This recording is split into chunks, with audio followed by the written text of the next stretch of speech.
Hello and welcome, my name is Ansu and today I wanted to talk about my favorite books so far of 2021. At the day that I'm filming it, it is mid-June and I'm really reading quite slowly this month, so I feel like I'm not going to read that much more so that I don't have a lot more to talk about. Anyway, but let's talk about some books. The first one I want to talk about is People We Meet on Vacation by Emily Henry. This is the second book of Emily Henry that I'm reading. I don't know if this is the only two books that she's written, but anyway. This falls around Poppy and Alex, and we're going between two different timelines. Basically what happens is these two are best friends, and they're just so different from each other. They have nothing in common, but they somehow become friends. So they end up traveling every single year during summer to some random place together, and it's mostly on a budget, but they have such a grand time together.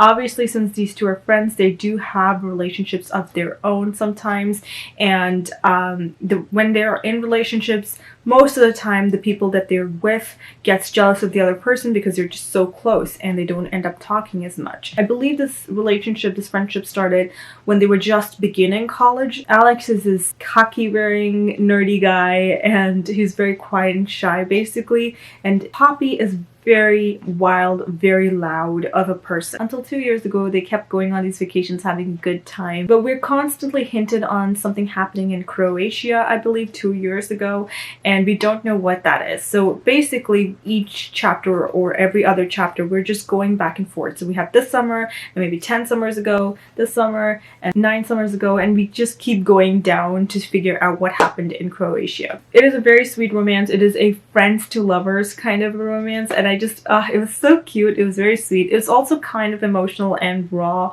especially the last, I want to say like half an hour, 1 hour of the audiobook especially was just so raw. I cried so much. It was, oh man, it was so sweet. I really loved this book. I thought it was really nice, and yeah, definitely a great read. Check it out. The next one I'm going to talk about is a new release, and it is Ace of Spades by Faridah, Àbíké-Íyímídé, and such a good book. It is a YA thriller that is kind of based off of Get Out, and I felt like Pretty Little Liars, but I think they mentioned Gossip Girl if I'm not wrong, and oh my goodness, it was so thrilling. We have two main characters that we're following who are going to this private school called Nivea's Academy. Everybody in the school is very rich. Everybody's white except two people. We have Chiamaka, who's like the most perfect student. She gets like good grades. She is like valedictorian, I think. Like, she's really smart.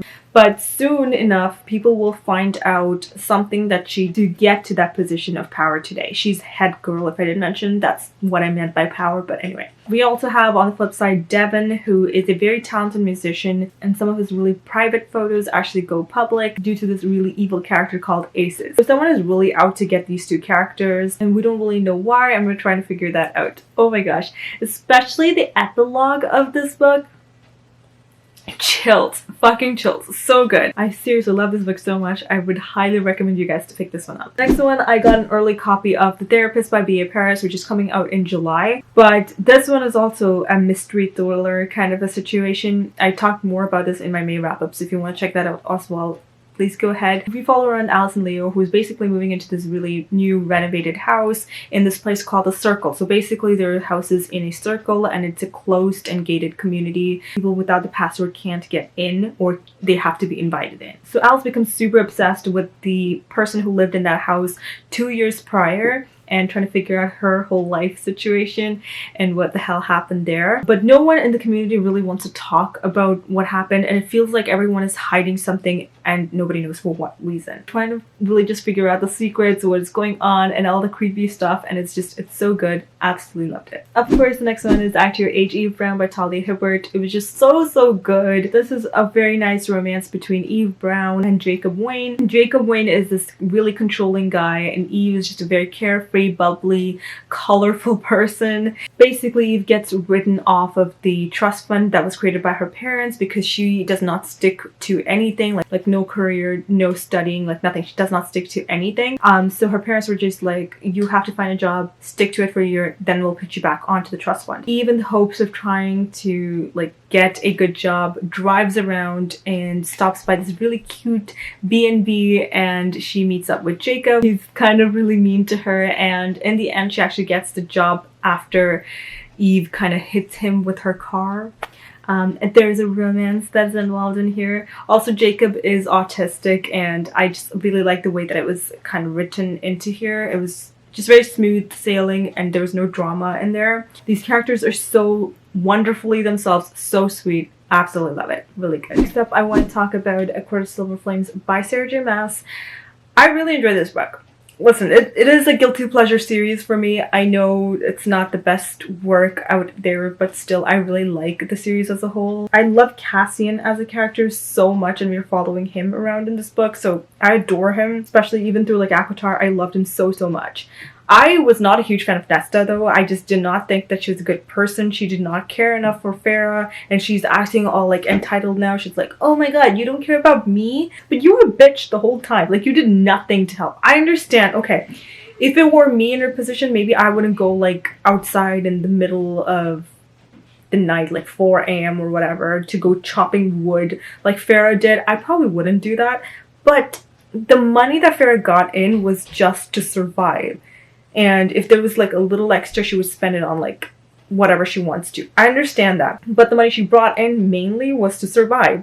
And Nesta was just there to like spend that money on like stupid things like expensive jackets. Not even like practical jackets, just expensive shit.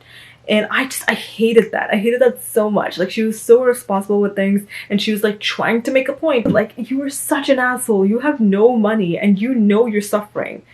You're not helping the situation whatsoever. And she like coddled Elaine, which, I just did not like it. I hated that. I hated Nesta so much. But she grew on me. I understood her perspective in this book. And the whole way through, I understood her as a character. And she really grew to be a better person. And by the end of this book, I really liked her. She had great character development. I was really rooting for her by the end of it. So definitely liked her so much. But yeah, it is a chunker of a book. It took me way too long to finish it. It's like 600 pages, I think. But yeah, overall, it was a good book. There was a lot of action. There was a lot of fun scenes in here. The only concept that I did not get was when Nesta was trying to get out of this tower that she was in. There's like 1,000 steps to get by. And she was going downstairs. And it's like spiraling around. And she reaches like 100 steps and she's like, I'm dead. I'm so tired. How? You're going downstairs. Like, that's so much easier than going upstairs. It was weird. That's how it kind of read, at least, that she was going downstairs, and it didn't make sense to me. But anyway, it was a good book in my opinion. I really enjoyed it. Next book, I don't know if I should include on here or not, because I have heard some things that were very questionable that was done by the author. It is The House in Cerulean Sea by T.J. Klune. Personally, I really liked the book so much. I had such a grand time reading it. I loved the characters. I loved the growth that the characters had. And just the romance, everything was so nice. This concept and everything was so unique to me, and I really enjoyed the book as a whole. But then recently there were some things that came up that T.J. Klune found the inspiration to this book after reading about what happened to Indigenous children here in Canada, and that's how the book was kind of formed or finished. And I'm not sure if it's like just an inspiration kind of a situation, because everybody writes due to inspirations. I get that. The story itself, I really liked, not gonna lie. Alright, you guys, those are all the books that I wanted to talk about. If you're new here, hi, my name is Ansu. Welcome. Please don't forget to hit that subscribe button and that bell icon to be notified every single time that I upload. Let me know down below what your favorite books of this year was so far. That is it from me. I'll see y'all next time with another one. Until then, I'll talk to you all in the comments. Bye!